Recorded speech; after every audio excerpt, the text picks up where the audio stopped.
May kulot-kulot siya, pero tingnan nyo, tuloy-tuloy pa rin kanyang magandang very alive na alive. Tsaka hindi naman kaliitan eh. Tingnan nyo yung hindi naman naglalalayo doon eh. Yes, tsaka kumbaga tolerant siya, no? Tolerant siya sa mga pangungulot. Ibig sabihin nun, pwede siyang kumulot pero tuloy-tuloy pa rin kanyang pamumunga. Para hindi siya naapektuhan, no? So ito nalagyan din to ng organic fertilizer na lahat po katabi. yan. Okay. So talagang malaki kikitain nila Mr. and Mrs. nito. Ay, nakaanin sila ng kamatis Kailangan isang puno para talagang lang. Oo. Itong bulaklak. Tuloy-tuloy. Sprayan lang yan ng compost tea. Hindi ko pwede yan. Kalalagay lang namin itong mga to ito, nung umangin ng malakas, wala pa itong mga ganito. Ano pa siya? Oo, dapat lahat yan. Oo, ito yung sinasabi ko din dapat nung may lakad kayo last dito, di ba? Wala pa itong mga ito, kalalagay lang namin kaya dumapa lahat yan. Oo. Naka-recover yung...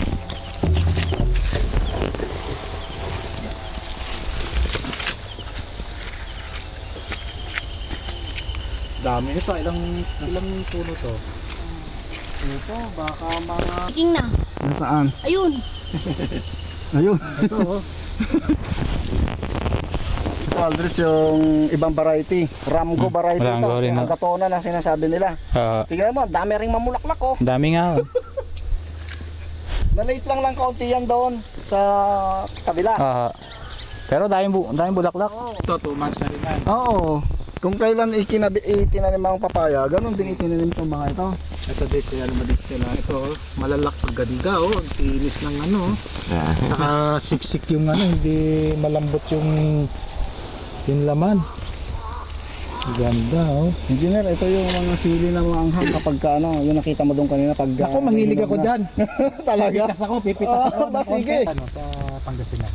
Umingan kami. Takaw kami sa mga pakbet. Mahal ang talong ngayon eh. Mahalo. Mahal talong ngayon. Kasi tag-ulan eh. Pero nung summer, yung mga taga-norte, hindi na pinitas yung talong nila. Piso na lang daw 1 kilo eh. Mura yun. Kasi ang daming supply. Ito, magandang kunan siguro ito rito. Ito, kasi grabing mamuha. Ito, Sige, post ka rin. Ayan, parang again, ito makulay na Christmas tree. Kanina, 2 kulay lang. Marami-raming kulay ito. Ito yung Okay, 1, 2. Ayan. ito yung Thailand na pepper, Parang Christmas tree talaga. Mananawa ka din. Yung meron. Kasi mamaya wala, hindi umaano eh. Pero na madami.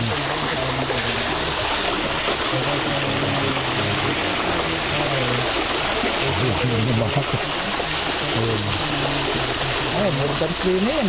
More than 3 na. 2 something lang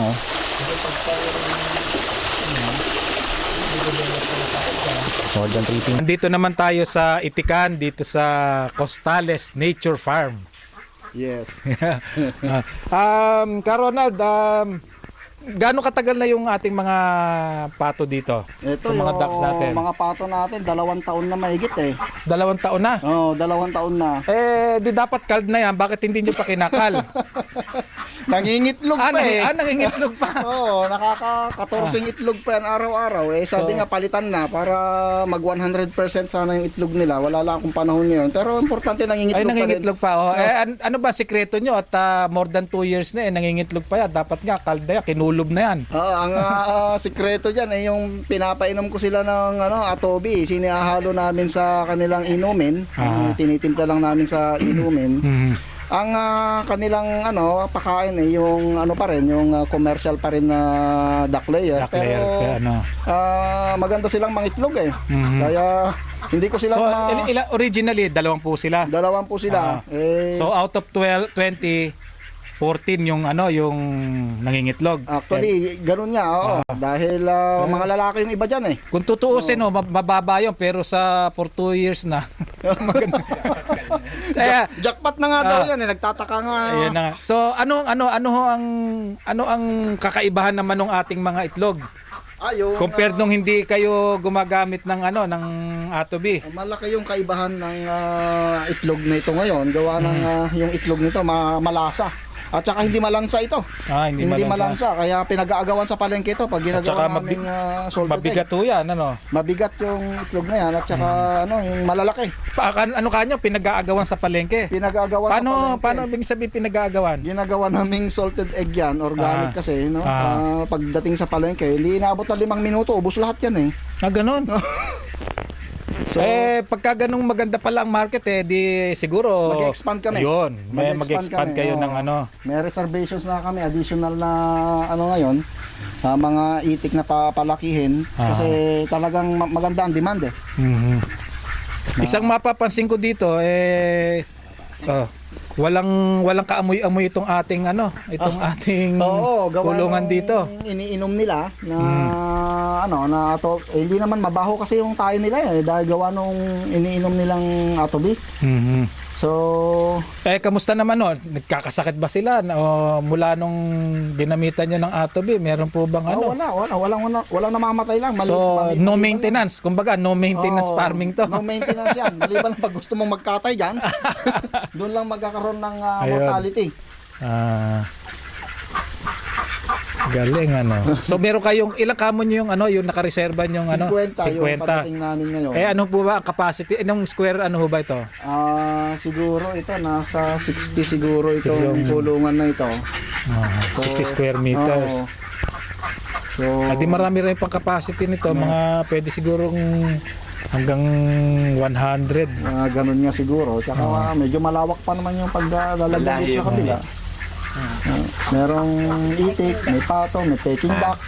May peking duck. Alin dyan ang peking duck? Yung kulay dilaw. Yung kulay dilawang Alam nyo, malaki ang dyan. Maganda market nyan. Ini-smuggle pa yan Ini-smuggle pa yan. Merong nakalimutan ko lang yung pangalan. Meron ditong Peking Duck Farm dyan sa Victoria. Lahat puro lang Peking Duck. So, malaki ang karne niyan Nagkatay kami, hindi sa maubos. Palawan merong panay na puti naman ng itik niya. Malasa pa pati. Ayun. Okay. Naku, sarap yan. Binibigyan na Atobi yan. Binibigyan na Atobi yan, lahat yan. Ito naman yung... Ganda uniform ng size nila Pare-pareho ng laki Tama na bili yan. Sa Mindoro. Mindoro. Kasi tinanong sa akin kasi mahilig ako mag-aalaga ng mga... Pero maamo na. Ito yung mga traditional na Hindi na sa makila. Kapangalanan ko yan. Kapangalanan ko. May mga pangalan ko Ayan, ito yung yan yung bagong dati na binalik uli yung lupa ang sahig, hindi semento. Actually, inukay namin yung lupa, tapos pinalitan namin ng puso. Hindi siya maamoy Nakaamoy-amoy.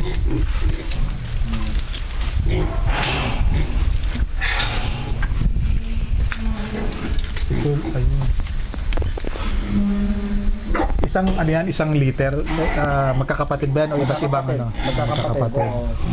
Bali yan, 2 buwan at isang linggo na siguro yan. Ay, lagpas. Ayan, sanay na silang kumain ng mga gulay-gulay. Pero binibigyan mo ng commercial feeds? Hindi na? Hindi ako nagpapakain ng commercial. Nako! Nagmi-mix ako ng... Kailan ang harvest nito? Magpapareserva